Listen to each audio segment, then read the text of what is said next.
Now that's what I'm talking about. Hello everybody, E here. Welcome back to another short story review for spooky season. Alright, now last Thursday, I ranted and just ranted, no raving, just ranted about Joe Hill's story, Ushers. But today, I'm coming in hot, locked, cocked, ready to rock with his brother's offering, and that is Letter Slot. Owen King, I almost said Owen Hill, Joe Hill's brother. Anyways, if you don't know, Owen King is one of the kings. Tabitha King, got Owen King, got Stephen King, got Joe Hill, got Naomi King, got all these kings, all the king's horses and all the king's men got together and had a fucking kids. Okay, so Owen has not written a good book since Double Feature, in my opinion. I hated Sleeping Beauties. I couldn't even get past the first 50 pages of The Curator. I almost didn't read this one, but it is free if you have Prime. My oldest is paying for our Prime, so I figured, why not pad the Halloween spooky season content with some short stories? I'm so glad I did, because you guys have to read this one. This is a take, once again, it's kind of like a cover, like I said, with the Joe Hill stuff, but I'm not going on a rant about this because this one has a fantastic ending that I did not see coming. It was a great plot twist. This whole story was a great twist on the monkey's paw. Not the monkey, not Stephen King, but the original, the monkey's paw story, where every time you'd wish and the fingers would go down, and then something bad would happen with the good. It's a tale as old as time. That's all horror is now, is like cover songs. That's all horror is. And that's why I get excited anytime I come across something that either has an original take on a tired premise, or it has a brand new premise like King Sorrow is. But that's Joe Hill. We're not going to talk about Joe. So this one is called Letter Slot. It is about a little boy with his single mother. His father is dead as the story opens. His father has been dead. And he ends up going to this model home. You know how they have the model home out in front, and then behind it, or on the same street or whatever, it'll be the actual homes. Well, it's a development that never got developed, and the only house that ever got built was the model home. So nobody's ever lived in this place. And I believe he puts a letter.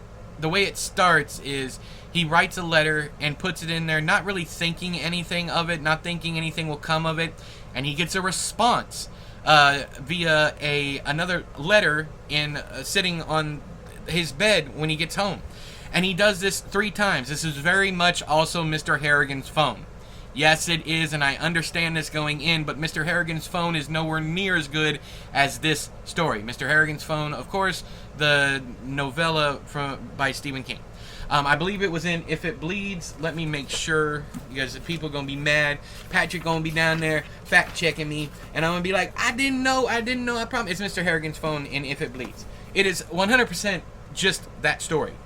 But it has a much better ending. A much better ending.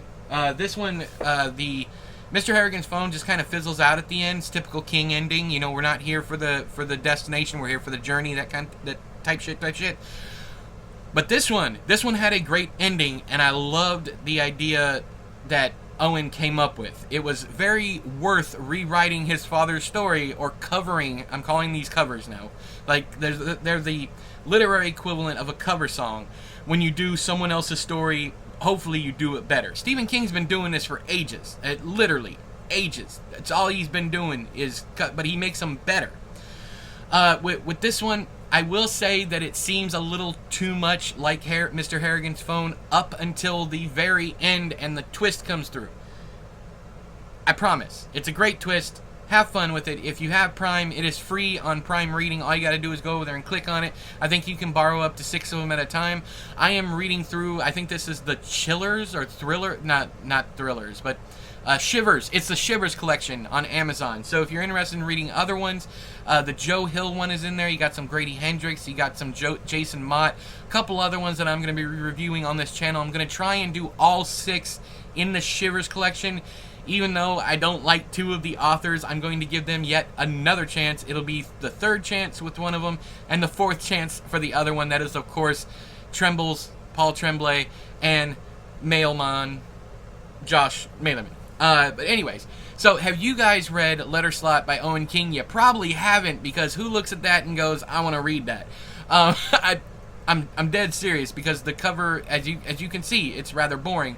But yeah, have you read it? Or what do you think of Owen King as compared to Joe or Stephen or Tabitha? Where do you land with Owen? I think Double Feature was a very impressive novel. I loved it, 5 stars. I haven't liked, well, I did like his novella and the collection. This one, We're All in This Together. I like that one, but this was his first book. It's great. The next one was Double Feature. Loved that. Of course, I got that one too. I might as well show them all off now since we're here and doing it.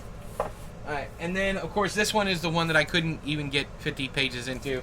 And last but certainly least, this pile of excrement. Yeah, we don't want to. We don't talk about that. We don't talk about that. We don't talk about Sleeping Beauties on this channel. But anyways, until next time, I have been. If you have read any of that stuff, let me know your opinion of all that stuff down there in the doobly-doo. But until next time, I have been. You've been you. This has been another Owen King review. I'll talk to you guys later. Bye bye.